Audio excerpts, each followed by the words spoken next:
Assalamualaikum warahmatullahi wabarakatuh. Halo guys, balik lagi bersama aku Jos Crypto.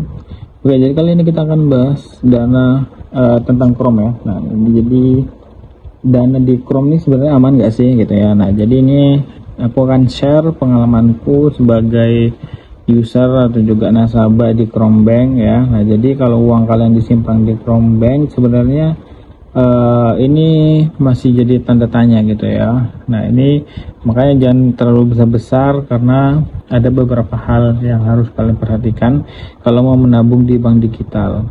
Oke ya. Nah, jadi ini adalah menu Chrome Bank ya.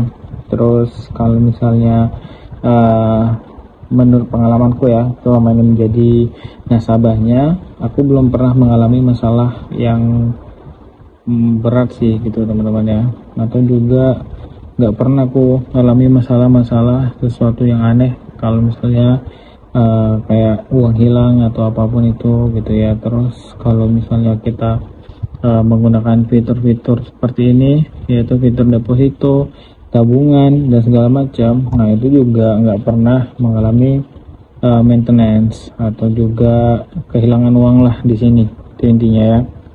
Nah, terus kalau misalnya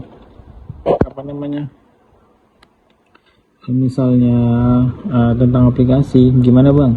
Nah, aplikasi itu lancar terus ya selama aku menggunakan si Chrome Bank ini. Nah, jadi transaksinya juga relatif lebih mudah dilakukan karena kalian kalau mau transfer tuh lebih gampang guys di aplikasi Chrome, dan dia juga banyak banget ya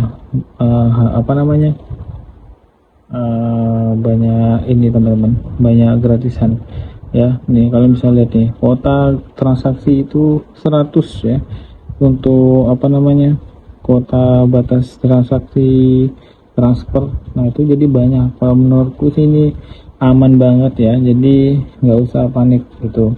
Nah, kalau menurutku juga keamanan itu bukan cuma tentang aplikasi, apapun aplikasinya.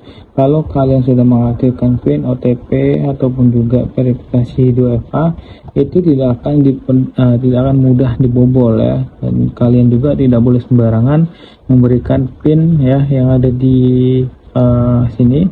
Jadi jangan sembarangan ngasih PIN ke orang yang tidak dikenal. Ya, sama siapapun itulah. Selain itu aku juga perhatikan apakah bank ini berada dalam pengawasan regulasi yang simpanannya memenuhi ketentuan penjaminan berlaku atau enggak gitu ya. Tapi selama ini aman-aman aja lah gitu ya. Terus keamanan juga tergantung gimana cara kita menggunakan rekening. Kalau kita menggunakan rekeningnya hal-hal yang enggak benar, biasanya bisa diblokir tuh. Oke, jadi gitu sih teman-teman kalau menurutku ya. Oke, kalau sejauh ini pengalamanku intinya cukup nyaman menggunakan Chrome, tapi tetap gunakan sesuai kebutuhan masing-masing aja. Oke, thank you. Assalamualaikum.